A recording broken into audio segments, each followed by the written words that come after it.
what to say, okay, you can always what to say, we can plus and minus with the time. Okay. Okay. Regarding the Q&A session, 10 minutes, that is what given to us, but as I said, we have less presenters today, so we can always plus and minus on that, no problem. Okay, leave it to you, the floor. Thank you. Okay, thank you. Okay. Good afternoon. Welcome to my session. I am Chi On-leung, a student from Hiroshima University, Japan. Today, my topic is comparative studies on the development of university in Japan and Hong Kong, what to do when considering gradually financial independence. Okay.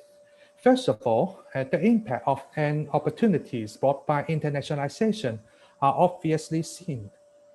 University needs to spend a lot of money to maintain their competitiveness, and the cost is also rising every year.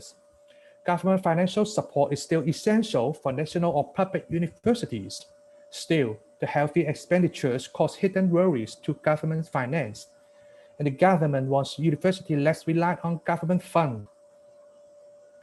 So today's presentation will start by introducing the background of the studies, followed by the literature review, research questions and limitations, and then the case study and comparative analysis. Last will be the conclusion and discussions.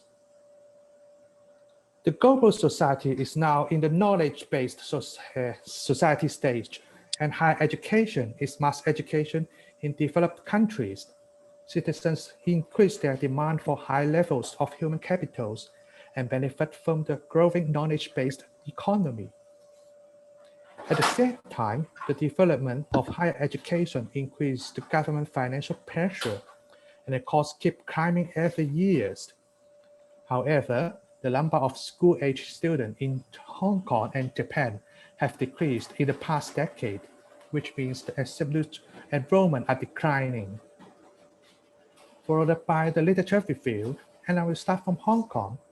The review of the education system reform proposal highlight education as a key factor to the global competitiveness of Hong Kong in its future development in the year 2000. After experiencing the economic decline in 1997, the government intended to provide 60% of secondary school graduates to receive tertiary education within the first decade of the 21st century. Facing a large number of students, the policy also driven Hong Kong into a regional education hub. And followed by Japan, start from the incorporation of National University in 2004. Before the incorporation, the National University is a kind of governmental facilities. The tuition fee is income for the national treasury. After incorporation, the National University become an independent legal entitles, granted more autonomy, and on the other side, government subsidy to National University have fallen by 1% per year since 2004.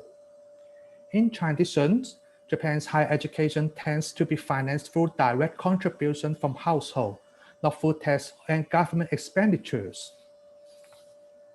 Okay, there's the research questions. The first question 1, what is the difference between the case in Hong Kong and Japan? Question 2, what is the structure of finance from the case studies? And question 3, what is the characteristic or feature in the cases?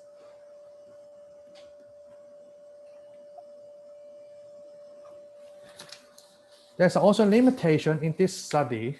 First, the information provided by the university is not so transparent to the public. One reason is the development plan is confidential at some levels, and changes are always happening during the development process. Okay, so where does the university incomes come from? We could divide it into 4 major categories. First, government funding. Second, tuition fees from students. Third, the donation from society. And last, consultation service or products provided by the universities. In this case studies, there's 4 universities, 2 from Hong Kong and 2 from Japan, and I'm naming them as H1, H2, and J1, J2. For H1 and J1, both are national or government-funded and research-oriented universities. They are top-ranking universities in related locations.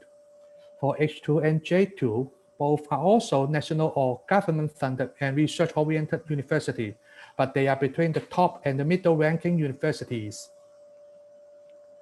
Okay, start from Hong Kong. Here's the income distribution of H1 in the past 4 academic years. We could see the major income is come from government subventions and followed that by tuition, program, and other fees. Here is the income distribution of H2 in the past 4 academic years. The major incomes have also come from the government subventions. It is much more than the second major income, the tuition, programs, and other fees compared to H1. Okay, let's see this pie chart. We could see that the government subvention for H1 and H2 is nearly half of the total income, and the tuition fee is about 22 to 26%. Donation and beneficence are the third major income, which is 10 to 12%. The self-financial program in Hong Kong are the main sources for tuition fee. The original of this self-financed program is that the universities need to fulfill the significant demand for higher education in the year 2000s. And the government supports universities to organize their self-financed programs to absorb the large demand. So they established their community college and offer their self-financed program. Their programs cover a wide range of degrees, not only bachelor's, but also master, doctoral, and associate degrees, and also professional diplomas and higher diplomas. There's a features of the University of Hong Kong, and please take a look at the map. This is Hong Kong. The orange spots are the university main campus, and most of them are far away from the core business area. And the red triangles are the satellite campus established by this university.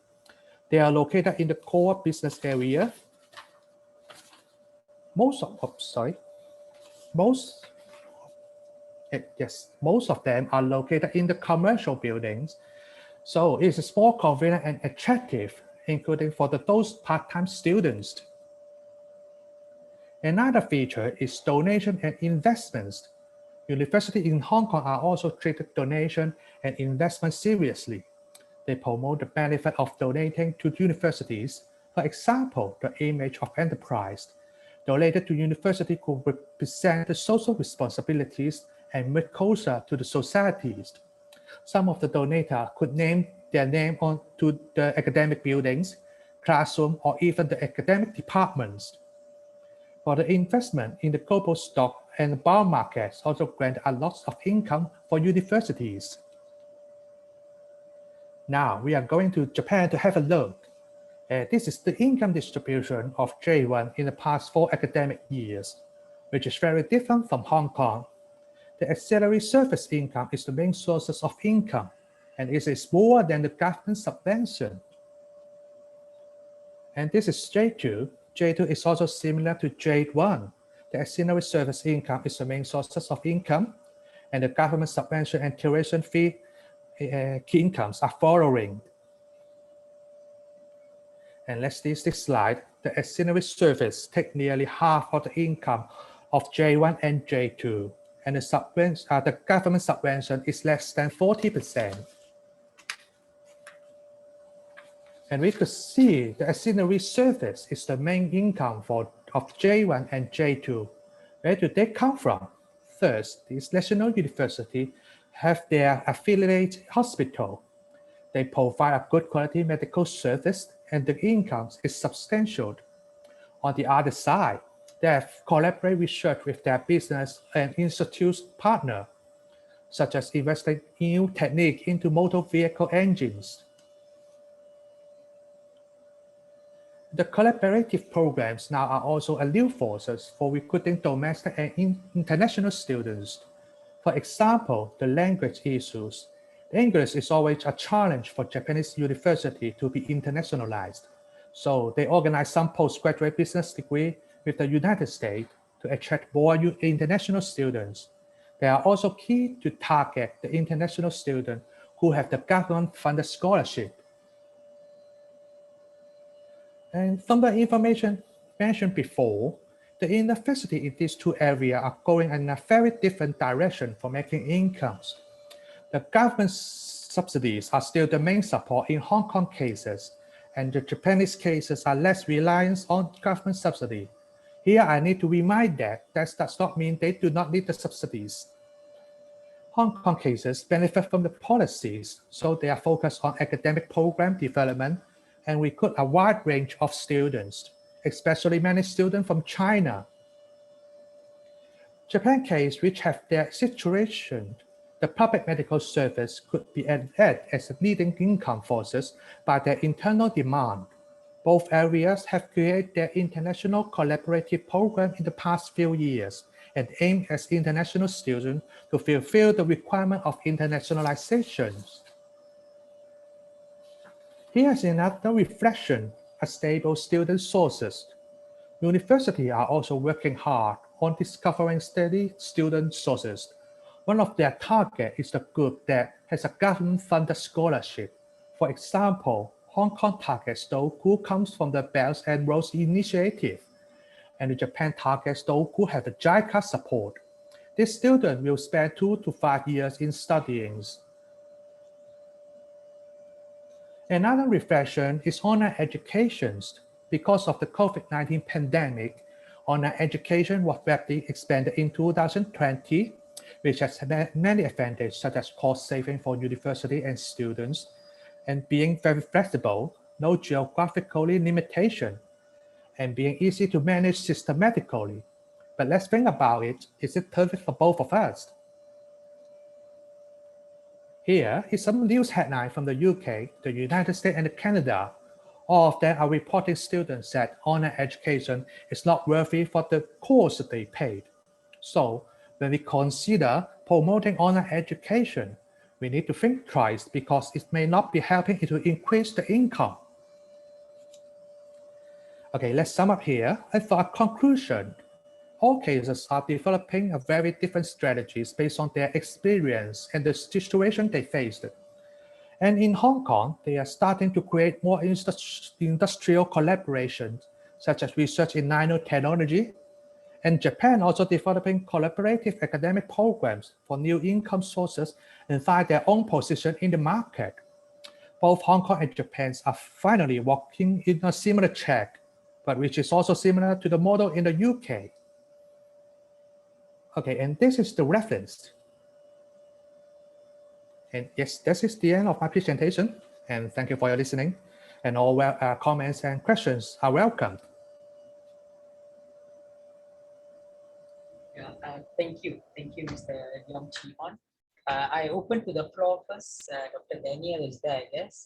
Also, Mr. or Dr. Fazil is there also. You're open for any question or comment maybe.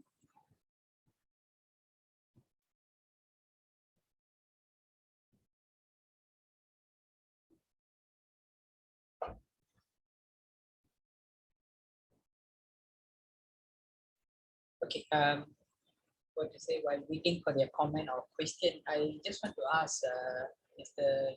Leung. So how the comparative study have been done? Because you took case study in two different university, I guess, from Hong Kong one and also Japan one. So how you choose your case study first of all? That will be my question. The methodology part of it. It's just a naive question, not to test. Huh? You first mentioned that is the methodology and how to choose target, right?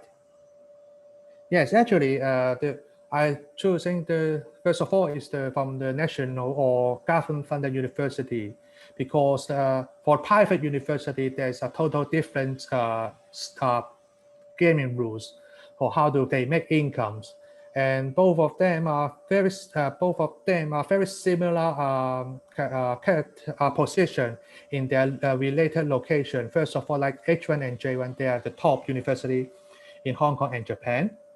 And for the J2 and H2, they are the middle range of the of ranking in their location. And for the methodology part, I have some based on their annual financial report and also development plan and other information provided from the staff in their universities, and then sum up with them and then doing the comparative studies. Yes. Okay, what to say? Top 40. Just a naive question again. Top 40 world universities and also top 100 universities in Asia. I would say that the range is actually quite huge. I would say maybe we might compare a different type or different quality of universities here. I'm not sure if, let's say, you're putting QS as the requirement here. I'm not sure. And second thing is actually the genuinity of the data. May I know whether the source that you're saying that you're getting from one party from inside the university, how genuine are they? That is what question next. I'm sorry, the part of the last sentence is, can you speak loudly, please? How genuine the data is? That is what my question is. That means you took some data, which is actually first, I'm talking about the QS ranking that they're talking about. I feel that 40 top universities, the first one and 10 even, we can find a very huge difference in terms of the universities. And we're talking about top 100 universities in Asia here. And that is also a quite a huge gap, I would say. I don't want to say it's apple and orange comparison, but I would say that are we comparing it in a right way? That is what my question first. The second is you are saying that you are taking some data, because I thought of asking you how you get the data of income. First of all, but you have mentioned that the data of income, you get it through, what do you say, internal parties from the universities and so on. First is actually, if let's say you got it from any database or whatever, then I salute the university because so transparent compared to the universities here in Malaysia, I would say. The second thing is actually how genuine, if let's say you're picking up from someone from the internal parties that you know. So how genuine is the data is? That is what my question. These are two questions. Okay. Yes. First of all, about the ranking. Actually, I decided from another aspect is from their area. The ranking is based on their ranking in the location there is sold. But I present it in using QS because QS is a worldwide ranking, and so this is much more easier to understand. The target is from the which sector. But if in another aspect that for H1 and J1, they are the top in Japan and the top in Hong Kong. But I decided not to show so in very easier to understand which university. So I use QS to represent which ranking they are located. For the H1 and H2, actually they are in the middle rank of the in their location. So the H2 is actually the middle rank in Hong Kong, but actually they're still the top university in Asia. For J2, they are also the national university in the middle rank in Japan, but still they are top 100 university in Asia. But it's just in a different presentation way to let you know the university is located in which ranking in the worldwide. For this kind of income, first of all, the annual financial report actually is open for public, or everyone could see. So you could just access to their website. They will show you how much money they could earn or how many liability this kind of or expenditure. You can understand the distribution from that by to sum up in this way. And for the, you mentioned some information provided from internal staff. This is from this kind of characteristic of features. So actually, why I said in the limitation that because things is always changes during their development planning. So much of that is very specific characteristics. So I put this characteristic in this slide and showing out that, for example, actually self-finance program is the main tuition fee income for the university in Hong Kong. But in Japan, that they all program is self-financed. But you still have some government subsidies. For example, half of the courses is supported by the government when you're studying bachelor degree in Japan. But this kind of money amount is not so huge or brilliant compared to the auxiliary service. For auxiliary service, because many national universities have their own hospital, and we know that medical service is very expensive. That's come to their main income for the universities. Yes. Okay, thank you, sir. Thank you.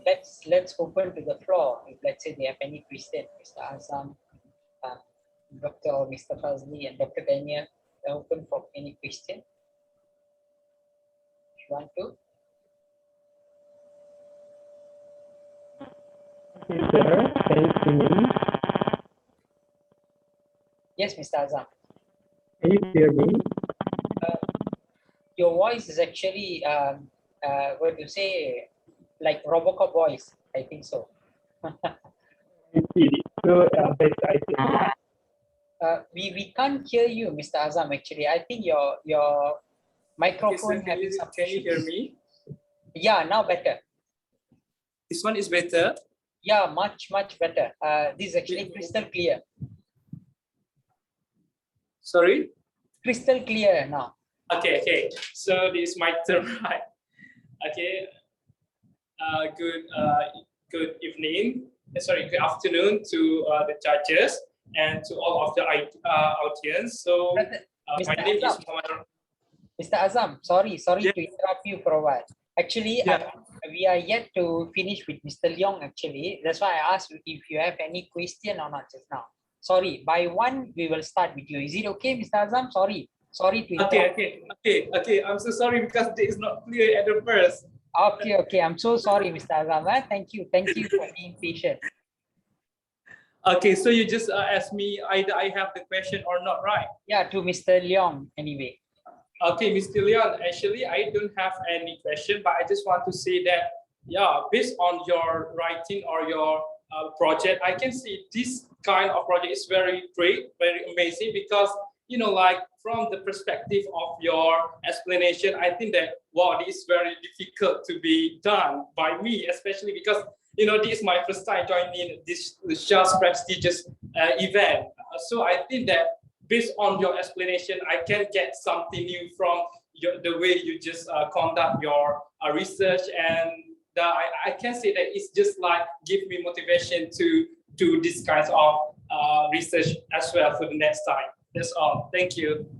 Thank you for your comment. Actually, I'm a bit worried because that I've considering to mention before that this is not a presentation to teach you how to earn more money for your university, but actually from the studies in this, first of all, because the time limitation, I can't explain the very details of how the incomes make from or other further marketing skills.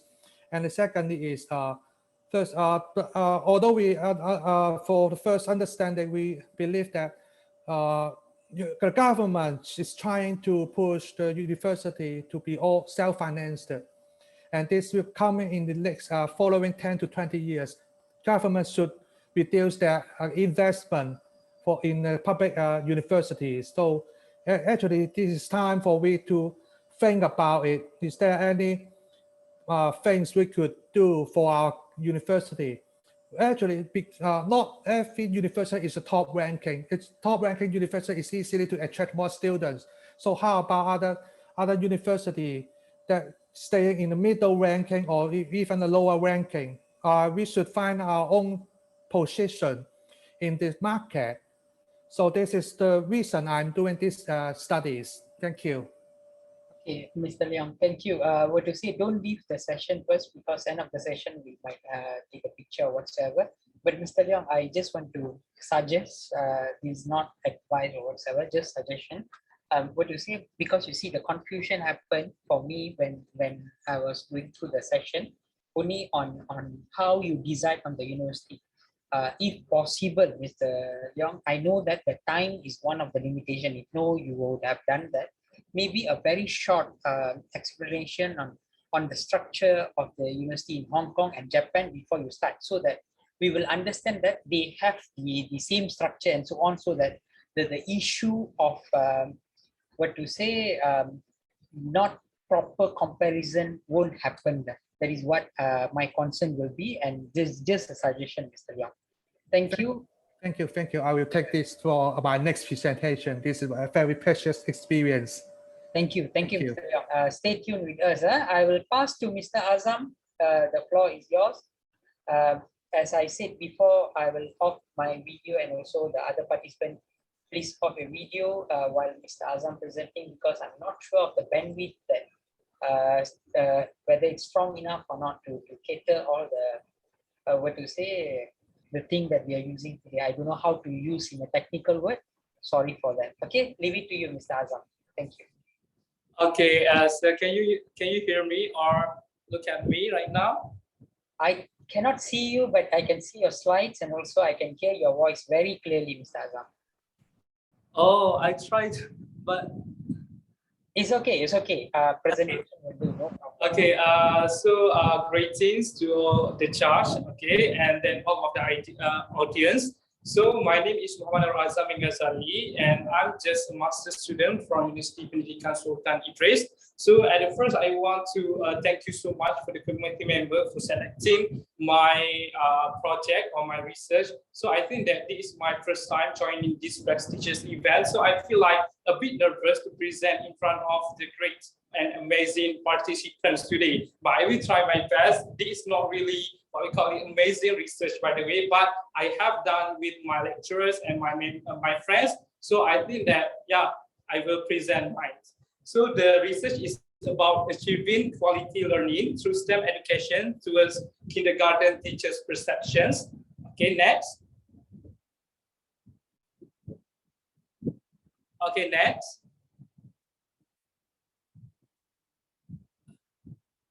Next slide. Mr. Azam, is it Miss Sarah is controlling? Okay. Okay, next. Okay, so about the abstract, I just want to explain just like roughly. Okay, like as we know, STEM education is one of the elements that need to be applied in 21st century education, or we call as Part 21. In Bahasa Malaysia, we call as pembelajaran abad ke-21. However, STEM education is given less attention by many early childhood educations teachers due to various factors that influence its implementation in kindergarten, just as lack of exposure to STEM education, information, and many more. This study was conducted to see the perceptions of kindergarten teachers on how they think about the importance of STEM education itself in order to ensure that the quality of children's learning can be achieved through STEM education at the early schooling level. So there are four objectives of this research, and they were four participants only selected in this study, and they were kindergarten teachers with different backgrounds. Besides that, a set of interviews protocol was used as an instrument in this study containing 16 questions. Data were analyzed using NVivo software. Question 10. The findings of the study found that there are various methods, strategies, techniques, and practice teaching methods that can be used in STEM education because it will provide quality learning to children holistically. In line with the agenda of the Ministry of Education Malaysia, in evaluating STEM education, it is hoped that the study will be a reference for early childhood education teachers. Okay, next. Okay, for the introductions. Next. Okay, STEM education. If we can see here is STEM education as an integrated educational system, which is it is a method to learning that is based on natural linkage across system courses to increasing student comprehensions of STEM fields by exposing them to socially relevant STEM contexts. 3, making STEM field and occupation more accessible and appealing to students. Okay, this is according to Rohit and Park 2011.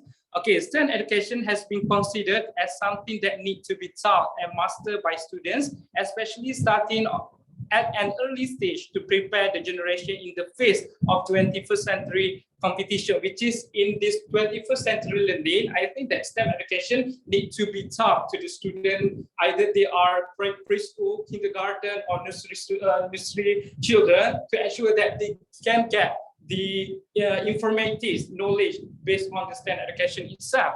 So based on the blueprint 2013-2025, Ministry of Education 2013 emphasizes that STEM education at the school level through curriculum and co-curricular activities with support from various stakeholders, which is in the blueprint itself, the Ministry of Education, just as all of the teachers in Malaysia, that STEM education need to be taught to the school and to the university student as well. So it's very important to all of Malaysian netizens or Malaysian community.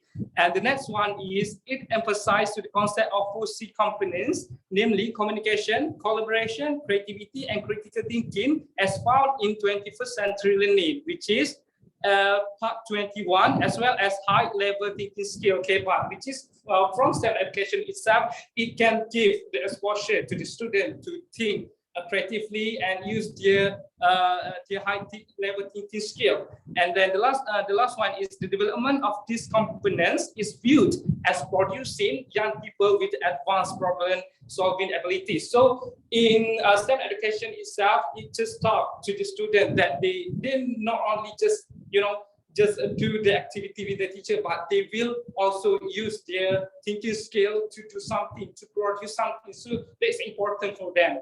Okay, the next one. Okay, so this is the problem statement. I just highlight some of the problem statements that.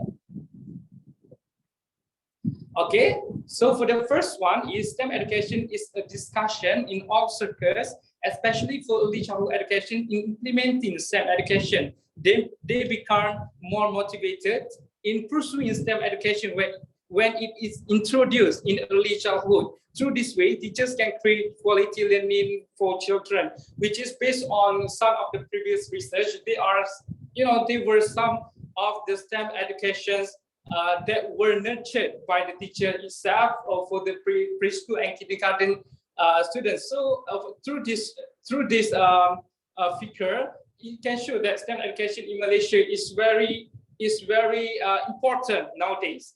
So, but unfortunately, according to Dow 2019, there are some challenges faced by teachers to deliver quality education in implementing STEM education. Actually, there are too many issues that happen in Malaysia when it comes to STEM education. If we just ask the teacher itself, they just say, okay, there are some of the challenges that they face, just a lack of the tools, and they didn't know about STEM education as well. So this, I just take this statement from the previous research as well. So they are like what I said just now, they are some of the problem faced. Okay, many types of STEM education approaches are difficult for students to implement due to a lack of knowledge and skill of the teacher itself. So this is the problem. Okay, the next one. Okay, however, if teachers understand the concept of STEM well, then the implementation of activities in school will be easier.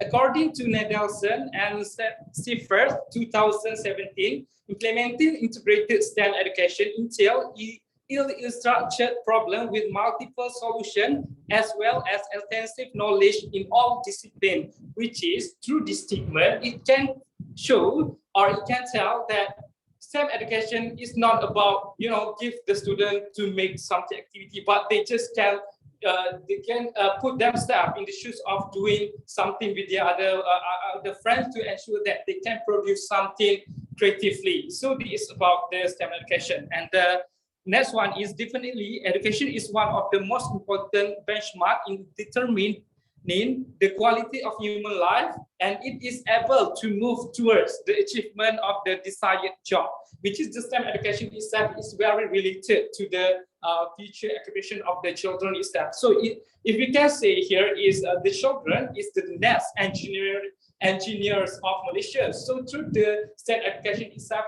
we can, as a teacher, we can produce a lot of good leaders for our country and for our community as well. Okay, for the next one. Okay, research objective. Actually, there are 4 research objectives, which is the first one is explore the best practice of teaching STEM educations. Okay, the second one is explore the accessibility of informative knowledge through STEM education. Okay, this third one is explore the integration of STEM disciplines in STEM activities, and the fourth one is explore the implementation of STEM activity in teaching and learning sessions. Next.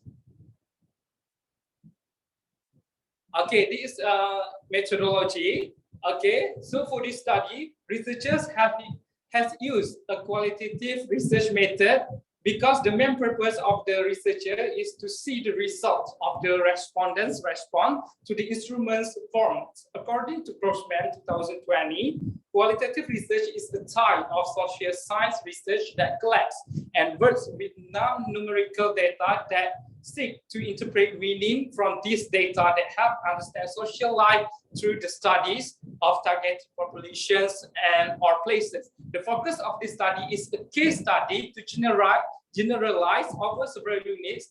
The researcher used a set of interview protocols in this study to answer the research question that had been formed, which is in this session. Okay, researchers have selected 4 preschool and kindergarten teachers from different backgrounds. They are very experienced teachers in doing or conducting STEM education at the school and then district area or district level. And then there are 16 questions has been asked to them about the STEM education itself to answer all of the questions. And then for the analysis data part, okay, researchers has used an NVivo version 10 to get to get the theme of the responses. So for the finding part, okay, if you can see here is for the first objective, explore the best practices of teaching STEM educations. Okay, to answer the first research question, there are 4 questions asked to the interviewees. Okay, they are consisted of 4 sub-constructs, which is project approach, learning through play approach, thematic approach, and inquiry approach. In this subtopic, the research would reveal some particular information from all of the interviewees. For the findings, the researchers has obtained positive data from all participants, which is it can be concluded that all the approaches, namely above, okay, are among the best of the best practices in implementing STEM activities to early years, which is from this finding, it can figure out that all of the interviewees agree that STEM educations must be implemented by using this kind of approaches. Okay, next.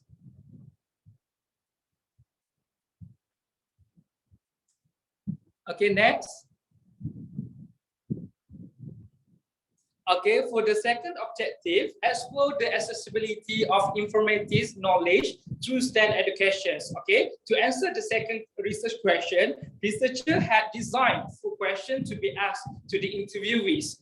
Okay, they are consisted of 4 sub-constructs, which are group-centered strategy, teacher-centered learning, tool-centered learning, and individual-centered learning. In this subtopic, the research would reveal some particular information from all IBs. Similarly, for these findings, researcher had gotten rich information from each participants.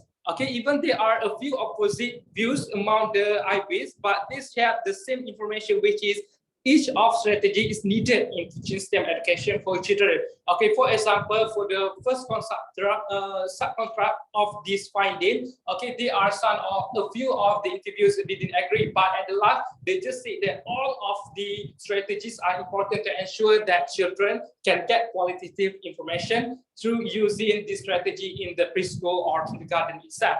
Okay, the next one. Okay, for the objective 3, explore the integration of STEM disciplines in STEM activities. For this part, researchers had to analyze different kinds of data from all of the interviewees. Okay, there are full subconstructs based on this objective, which are combination integrations, which is all of STEM disciplines are combined in one-time learning. Inspiration integrations, there is only a discipline focused by the teacher. Okay, couple integration, mathematics and science discipline are integrated in one-time learning, and merge integration, which is mathematics and science discipline, are only integrated either in engineering or technology discipline. Based on the analysis data above, it can be concluded that each of the mentioned integrations, it has its own benefits. Okay, but most of the interviewees did agree if these kinds of integration implemented in STEM learning to ensure that children will acquire quality learning. At the first, they feel like a bit blur about these integrations, but when I just explain to them, oh, they understand. And actually, this kind of integrations have been done by them when they teach the children in their school. Okay, next. Okay, for the objective 4, explore the implementation of STEM activities in teaching and learning sessions. Okay, same goes to another subtopic previously. Researchers had designed 4 researchers have designed 4 subconstructs to answer the 4 research questions. Okay, it consists of paper-based, video-based teaching, teaching tools-based, and outdoor activity-based teachings. Okay, based on the objective 4, researchers can conclude that those 4 learning methods are important to be implemented in kindergarten or preschool. But to those who are teaching children, they need to know how to adapt it in particular learning, which is okay, based on the interviewees itself, themselves. They just say that, okay, the integration is very important, but they need to know how they can adapt these kinds of integrations in their teachings. Okay, sometimes the misconception from the teacher, him or herself, makes the teaching and learning become not interesting. That's why I get from one of the interviewees, and he said that this kind of situation only happens in kindergarten. Okay, the next one. Okay, discussions based on finding the best practices are important for teachers to use in ensuring that their teaching becomes more interesting and creative in order to attract children to learn STEM activities in school. Okay, as a teacher, we need to know what is the interesting and what is the important teaching technique that we can use to ensure that our student can get quality information through our through our teachings. So according to Wellested and Franlin 2020, okay, he just give an example, which is play-based learning entails learning while having fun. Learning through play can provide a valuable experience for children to learn STEM activities in the classroom. They are not only able to learn all of 4 elements of learning, but they are also able to improve the ability to learn new things.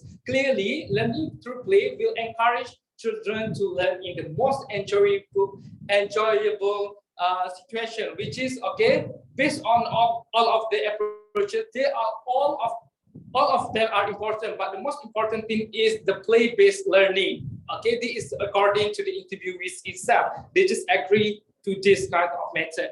Okay, besides that, the best way to ensure that children can accept informative knowledge through STEM education is by using teaching tool-centered strategy. Okay, according to OLC 2020, the goal of significant of teaching and learning material is to make lesson engaging, learning simple, and allowing teachers to convey concept clearly. Learning material that support learning can significantly increase learner achievement, so that in the STEM education or STEM activity itself, as a teacher, we need to give them the tool on how they can, they can put themselves to play with the tool, and they can do some of the solve problem games or activity with the teacher by having the tool itself. Okay, the next one is, in addition, there are many ways teachers can integrate the discipline of science, technology, engineering, and mathematics in their teaching. Okay, so actually, based on the statement of the Kumar 2007, okay, he said that through this through the integration, children will not only be able to learn about the importance of the STEM activity being learned, but they will also gain useful experiences through free learning. Okay, research indicates that using an interdisciplinary or integrated curriculum provides opportunity for more relevant, less fragmented, and more stimulating experiences for learners. Okay, on the other hand, there are many methods and techniques that can be used to engage children to continue learning through their involvement through STEM education.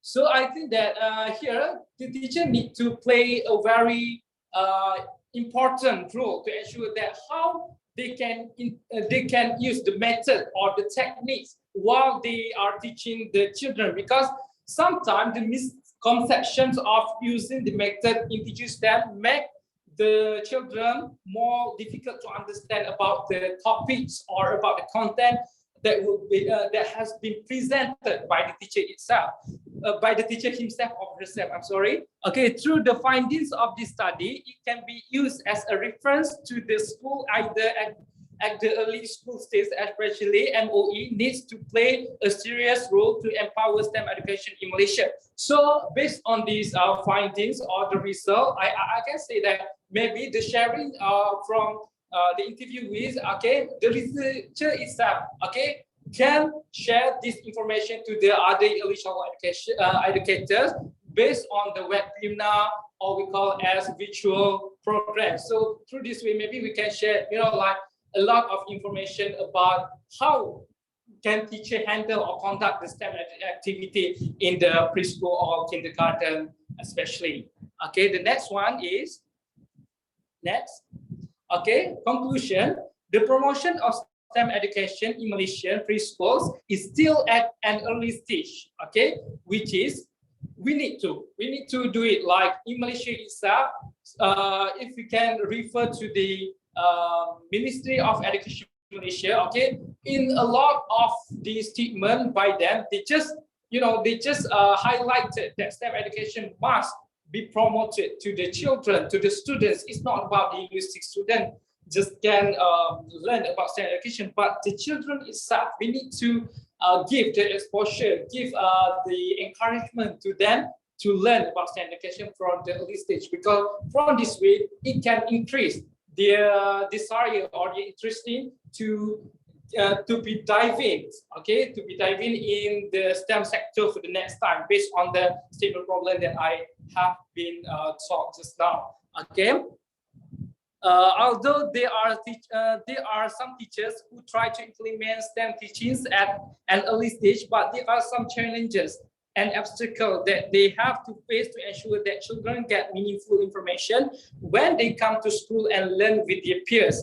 Okay, which is in the school itself. Okay, I just interviewed the interviewees. Okay, they say that sometimes they just didn't get like what we call a suitable time, and they just like have less tool to teach the student, but with the tool or with the time that they have, they still can do it the STEM education, which is simple STEM education. But it's just like very good for them as what we call it as a starting encouragement to the student to get the knowledge, which is the quality information through the STEM education itself. So the last one is school institutions are the mainstay in producing the best future leaders for Malaysia. In addition, the role of the teachers is the most important role in ensuring that children can learn well through engaging STEM activities. Okay, through this way, if we just like promote the STEM education starting from the early age, maybe it just like give motivation and inspiration not only for the student but for the teacher as well to keep going the good words about on how can produce very good activity at the preschool or kindergarten level in order to give the understanding to the children about how they can connect, how they can engage themselves with the STEM education itself. Okay, the next slide is.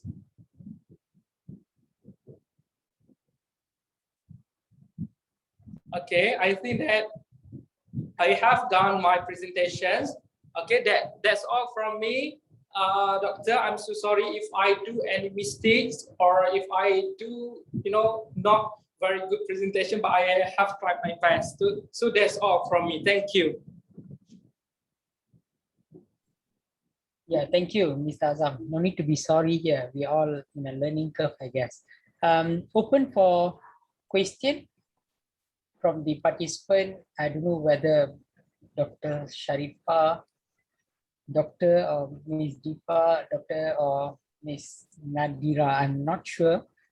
So please, sorry, please accept my apologies. Let's say I address you wrongly. So open for any question. Even Mr. Leung, you can always ask question. We open for Q&A. Okay, doctor, can you see me right now? No? No, I can't see you actually. I'm so sorry, I have tried many times. No worries. Maybe what you say during this pandemic, the camera is not allowing you to open even because it can transmit the virus or what, I'm not sure. Just a joke anyway. Yeah. Any question? Any question from other participants? Also in a session?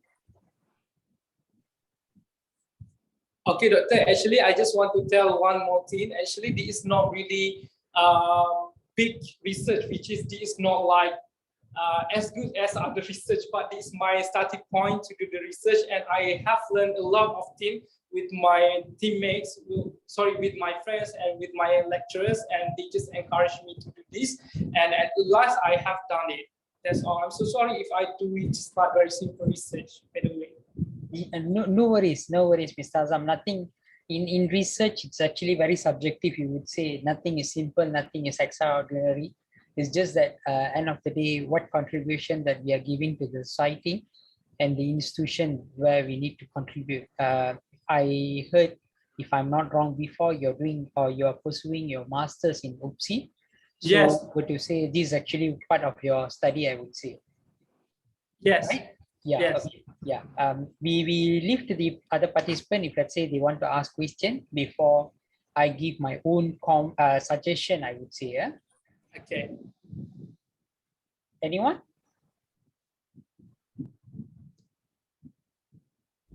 Okay. I think let me start first, Mr. Azam. Anyway, I'm not here to comment or what. I'm not the right person to do so even, because what you say, as I said, we all have our guru or whatsoever to do our research. So what pattern that you brought in today is all due to your supervisors and so on. So nothing to comment on your pattern of what you say, the content and so on. But just that I just would like to highlight, Mr. Azam, this is actually very subjective even. I think very common when you have too many words in a slide, that is actually make us to read the slide compared to listening to you. So that is actually one thing for me, is actually just a suggestion.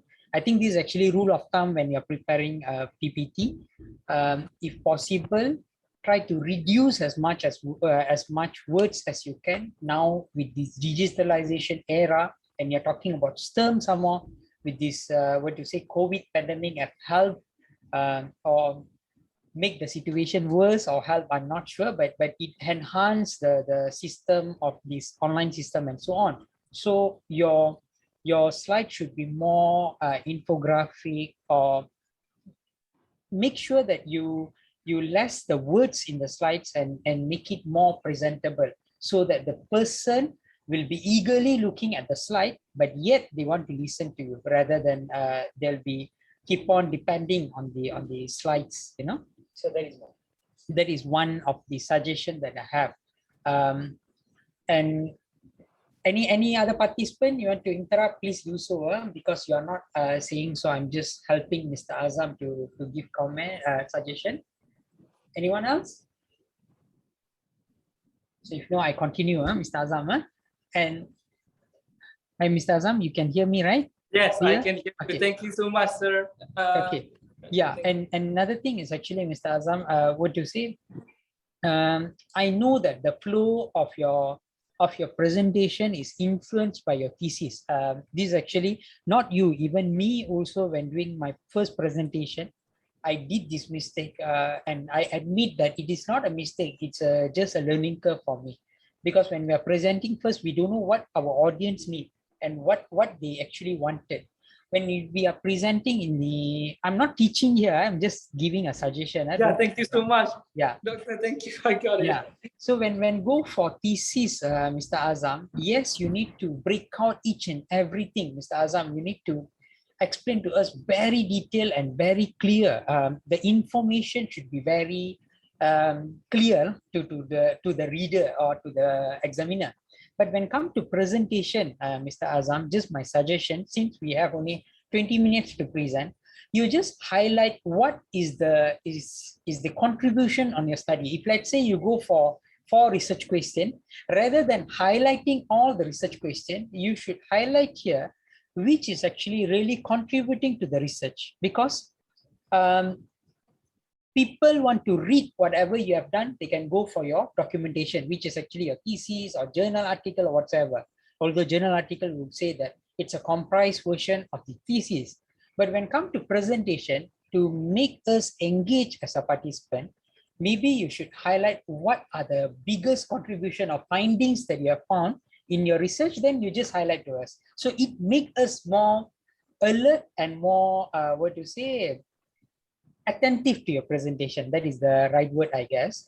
This is actually just a suggestion, Mr. Azam, but as I said, when I'm presenting first, I'm even worse than you, I would say, because as a student and as a first-time presenter, everything will go wrong, I would say, but we don't know whether it's wrong or right because we don't have experience, you know. So it's okay. Just we go with it. But I like your study due to you're contributing to the left out education system, I would say, because we are focusing as our institution here, even our Global Higher Education Forum are focusing on higher education, but you are focusing on the school.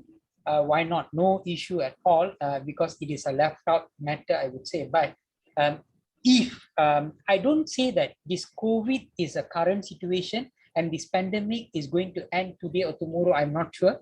But you might ask me, sir, if let's say next year it ends, then COVID will be a outdated topic. But my question is, do you think that with the current situation, do you think that the online education are going to go back to the normal traditional way of teaching? I'm not sure.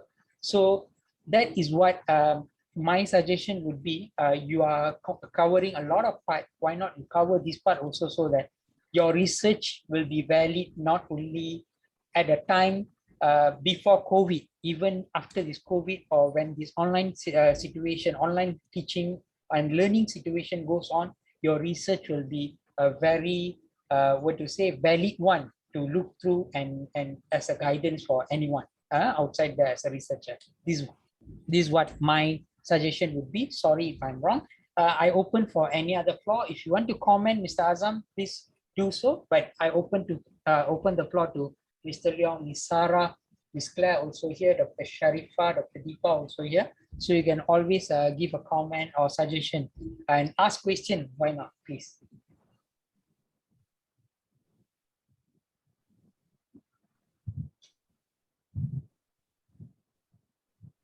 I hope we are not in a moment of silence. I just asked to ask for your Q&A and also what. But if you don't want, I'm not pressuring you, but just leave it 1 minute. Then if let's say no question, then I give back what to say. We will conclude this session.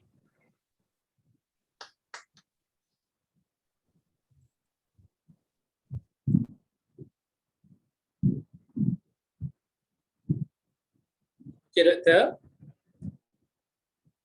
Can I say? Azam, please do so. Okay, can I say something? Mr. Azam, carry on, Mr. Azam. You are most welcome. Okay, so I think that I just learned from you, like, to be honest with you, sir, I just studied, I read about my project. I read it many times, like I do it, but I don't know how can I just like transfer it from the details one to the most important point that I can insert on my slide. And I feel a bit nervous, to be honest with you. I feel a bit nervous because it's my first time getting, English presentation, because I'm not really good English language previously, because we just studied about Bahasa Malaysia and so on. But me myself, I just talked to my lecturer. I want to submit this paper because I want to get something new. I want to learn from other participants, other audiences as well. And from you, based on your comment or suggestion, I can say that this is very important. This is very necessary for my upcoming research, and I need to make like the improvement to ensure that not only the readers can get information from my research, but the listener as well, they can get the input from the sincere data that I get from the participants. So again, Doctor, I feel like so thankful. I feel so grateful because you just share this kind of comments and suggestions, and I hope that I can make the improvement for my next presentations. And then, yeah, I hope that you can see my face, so we can have like two-way communication. But it's okay. Thank you so much. Doctor, thank you so much. Yeah, thank you, Mr. Azam.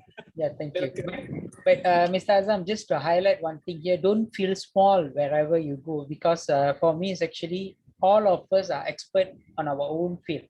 What research that you're doing, you are expert of that. So don't feel that people will question you, people will come and go against regarding your presentation.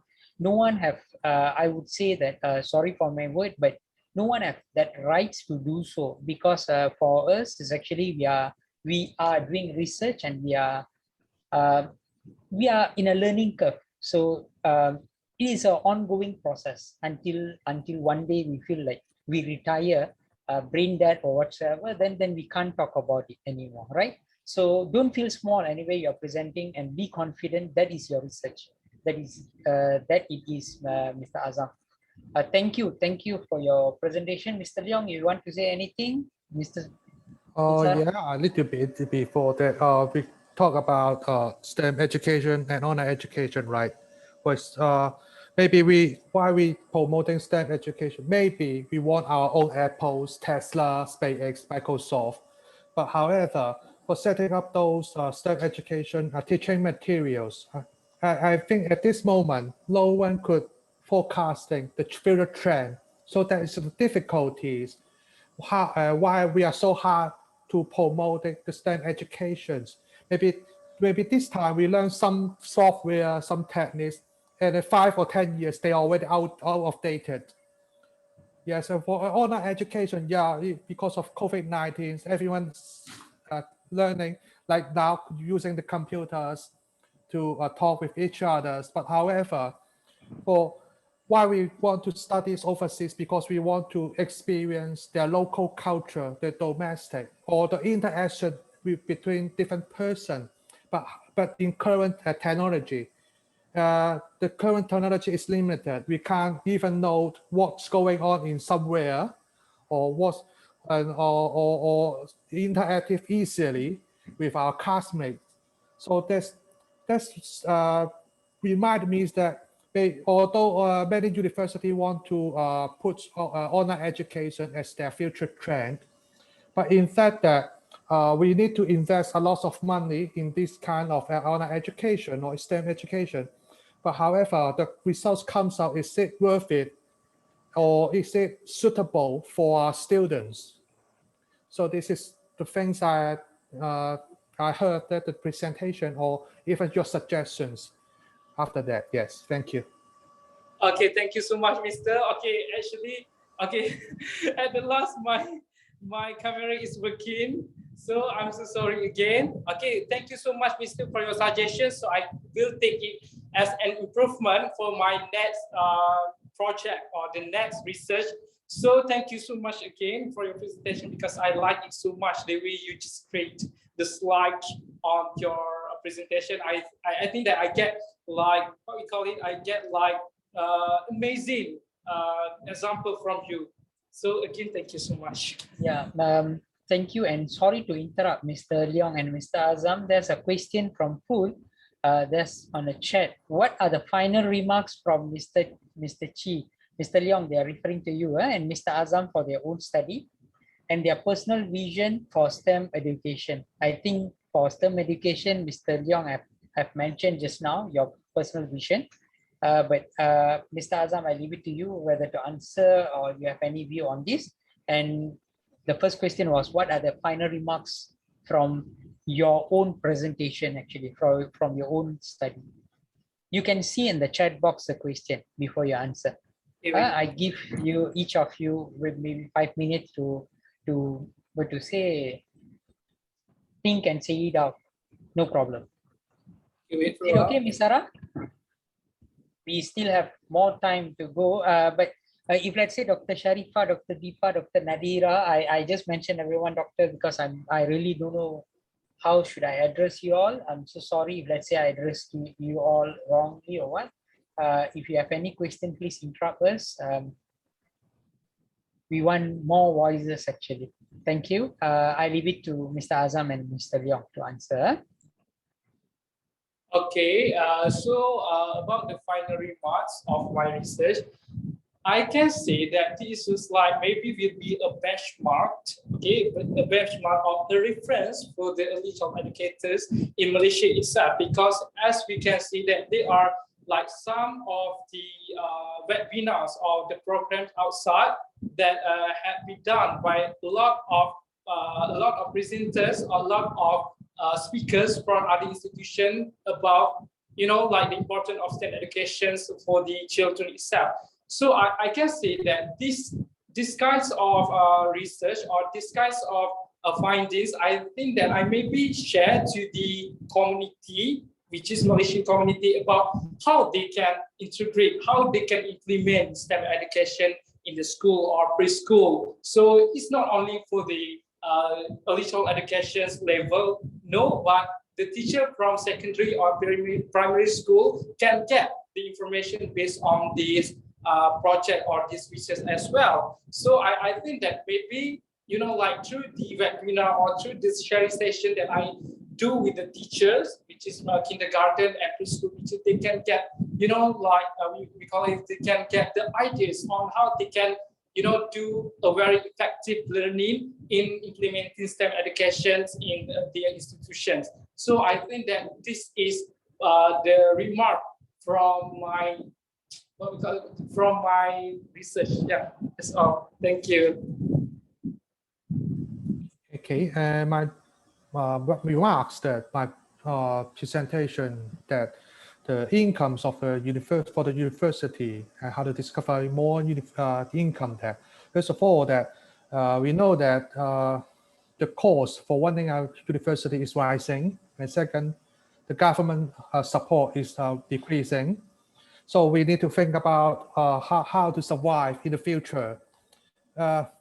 First of all, because not every university is top ranking, so we need to think how to positioning ourselves.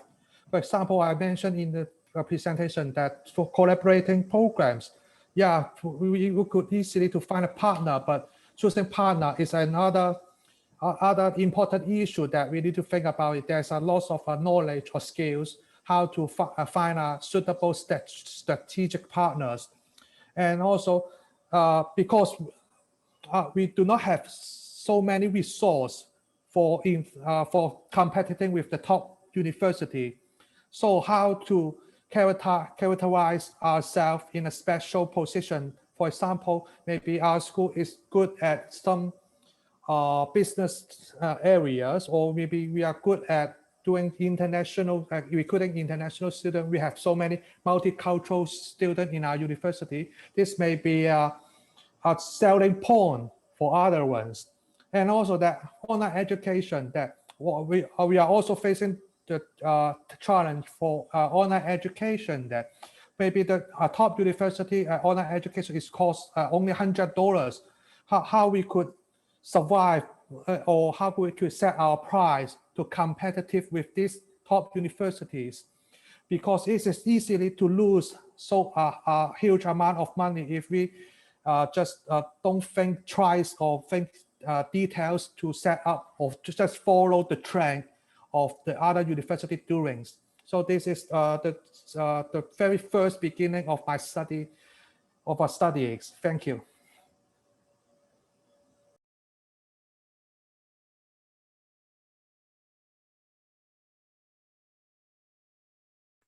Yeah, thank you. I want to say thank you, Mr. Leung, and also Mr. Azam.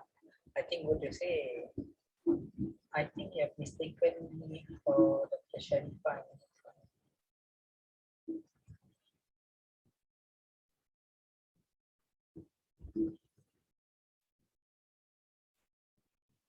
Okay, sorry, I thought Dr. Sharifah. I'm so sorry, Miss Sharifah or Madam Sharifah. Anyway, thank you. Anyway, what you say, if you all have any comment, just feel free to say anything. Nothing is wrong in research. We can always give suggestion, and the one who presenting also, they also have what do you say, some ideas to bring back, you know, rather than, that is why the conference was for, I guess, rather than one-way communication. It should be sometimes when I was not young, even now also, whenever I go for presentation, previously when I was still pursuing my study, I would say that whenever I go for presentation, I don't want any questions, you know, so that is what I want to feel safe. But now I feel like wherever I go for presentation, if there's no question, that means there are two things. One, they don't understand my presentation. The second thing is actually I'm a big failure, because why, you know, I don't bring back anything for my own improvement. So at the end of the day, the paper will be just like that for me to submit, you know. So that is why a bit sad sometimes when we don't get any comment from any participant. Don't care about their background or whatsoever. Sometimes it doesn't matter, you know, when the comment is from someone, not necessarily need to be a professor or a social work doctor. It can be a normal person. The idea can brought up by us, even a 6-year-old kid, no problem. Okay, the idea is more important here, I would say. So please, we wait until 1:50. If nothing, then we'll just take picture. Anyway, thank you, Miss Sarah. Miss Sarah is actually, what you say, she's not helper, she's actually co-moderator also. She's helping me, helping us together to moderate this section. Just that I'm taking what do you say, in charge of the talking part and so on, because I'm busybody in talking, well versed in talking, I guess. Okay, so there's a question from Dr. Deepa. Is this for kindergarten or for school children? So that is what the question, Mr. Azam. Your research is for kindergarten or school children? Okay, actually my research is for kindergarten, for kindergartens, but I think that this based on the result of findings, it can be a reference for the preschool as well, because based on the interview itself, interviewers themselves, they just, you know, like they taught me that all of their kindergarten, they just use, you know, KSPK, we call curriculum standard prasekolah kebangsaan.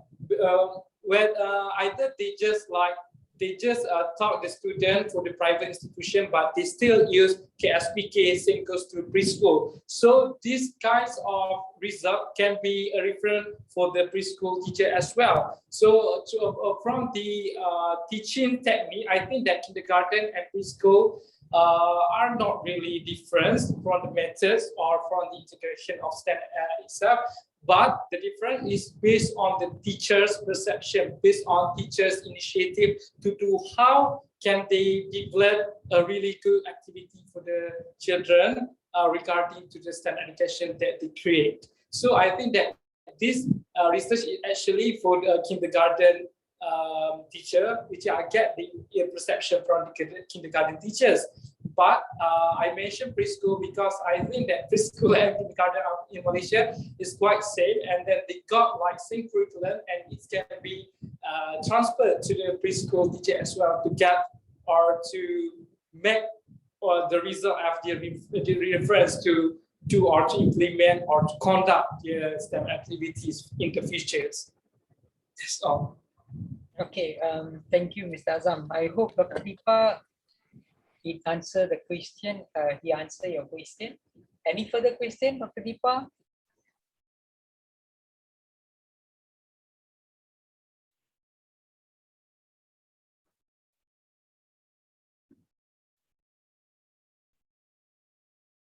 Sarah, is there any other question? No.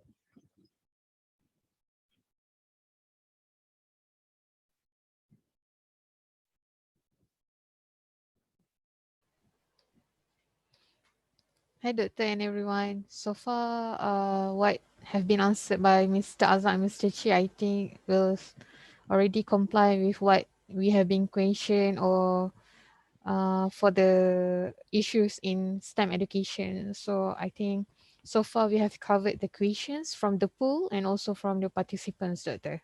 Awesome. Okay. Thank you, Sarah. Thank you. Mm. Miss Sarah is wearing mask because she is actually in a, let's say, in a different. Really sorry, we have a technical team and ICT team here to organize this conference. So yeah, you being view me in the mask. Hope everyone is staying safe. Thank you. Okay, any other things that we missed out or whatsoever, please, I think it's already 1:52. We have more time, but rather than we just be here doing nothing, just chit-chatting, so I don't think so. What to say, I should, what to say, hold you on. The time is precious. If you want to go for any other session to listen to them, please feel free to do so. I think, Ms. Sarah, they can go to breakout room and choose other breakout room, right? There's like a Panadol button there, right? I think that is actually quite a famous symbol nowadays because camera of the phones also have been like that. So you can go there and choose the breakout room you want if you want. And thank you for the presenter, Mr. Leung, Tion, and also Mr. Azam Ghazali. And thank you for those who have attended the session also, Ms. Sharifa, Ms. Madam Nadira, and also Dr. Deepa.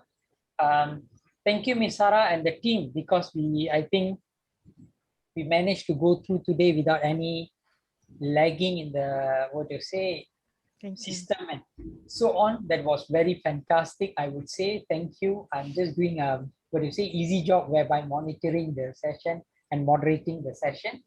Feel free, if let's say you need my email, those presenters, if you need any further comment, you can get my email from the session, I guess, right, Sarah? Okay. Very true, Doctor. Yeah, thank you. Thank you. Good luck for your studies, Mr. Leung, and also Mr. Azam. Hope to see you soon as one of the great researcher of the world. Okay, thank you. Thank you. Thank you, Doctor. It's just that we hope that we can get a group photo. Yeah, why not? Yeah, before that, right? But I don't know, Ms. Sharifa, Madam Nadira, and Dr. Deepa, are you willing to on your camera? We want to see your beautiful face. Sorry, I cannot switch on my camera because I have my baby here with me. Oh, okay, then okay, I understand. Sorry. Okay. Thank you for joining. Yeah, thank you. Sorry. Yeah. Okay, Miss Sharifa, Miss Deepa. Oh, yeah, Miss Sharifa is there. Miss Deepa.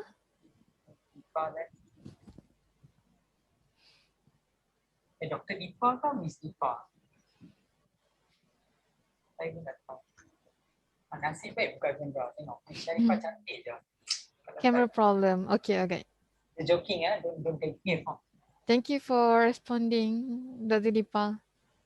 She's camera not, problem. Yeah, camera problem. Okay, then okay, just okay, maybe Miss Sarah will take the Sure. Okay, I will count until 3. So I would like to see your very pretty smile for today. I don't have Please. pretty smile, Sarah. But I would like to apologize because I cannot open my mask. Yeah. Okay, all right. Not just Dr. Okay, Miss. Noted, Miss Deepa. Thank you. Okay, all right. Okay, 1, 2, 3. Okay, awesome. Okay, can we get one more photo? Okay, maybe next one. Maybe you can show your teeth too, maybe? Okay, all right. 1, 2, 3. Awesome. Okay, all right. Thank you so much, Doctor. Thank you so much, everyone. Okay, thanks a lot. Thank you. Have a great day then. Bye. Stay safe. We Okay, invited have a you nice to day, join other everyone. session too. Yeah, If Thank you so would like much. to. Bye. Yeah, Thank you. I will share my email in the chat box. If let's say you have any question, don't think that I'm fierce. If you want any help, you can contact us. No problem. Okay. Thank you. Okay, thank you so much, Doctor. Yeah, thank I you. will Thanks ask a lot. you. Okay, I will ask you later on. Okay, Sure, have thank you. a nice day. Good luck. Okay, bye. Thank you. Bye.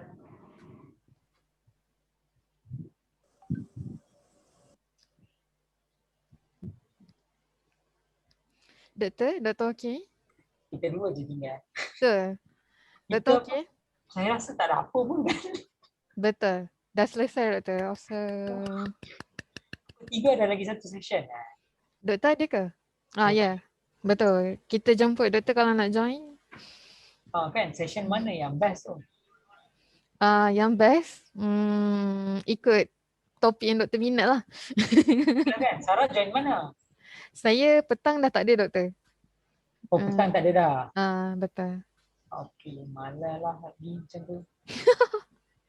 Okay, Doktor. Thank you so much. Okay, Sarah, thank you. Saya scroll pun macam tak menarik je. No, saya tak pasti macam mana mereka boleh terima school punya topik tau. Patutnya kita tak boleh terima. Betul tak? Betul. Sebab higher education forum macam mana yang mereka terima STEM education towards kindergarten teachers Allah macam-macam lah. Apa yang ada tu. Itulah kan, saya pun tak tahu. Okay, never mind. Just share this comment lah kan, sebab saya takut bila come to publication ke apa, bila we consider benda ni, kita pula cakap pasal Global Higher Education Forum, tapi teacher lah benda ni semua muncul pula kan. Itulah, beritahu lah no, highlight sajalah Sarah. Asfi tak ada dah, tadi Asfi ada kat belakang. Betul, saja nak tunjuk ramai. Okay. Thank you Sarah, thanks a lot. Thank you, Doktor. Sarah nak pergi breakout room lain ke? Yang mana yang best tu? Maybe Doktor boleh join Firdaus punya kot. Firdaus punya ramai. Firdaus punya lah. Firdaus punya kat mana? Room Firdaus. Kak Noni pun ada. Kak Noni room 1. Firdaus room 5.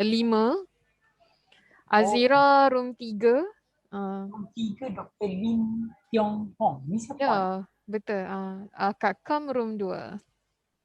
Oh, ramai juga. Oh, saya tak nak lah. Recording ke? Tutup lah recording tu jangan. Okay, dah cukup.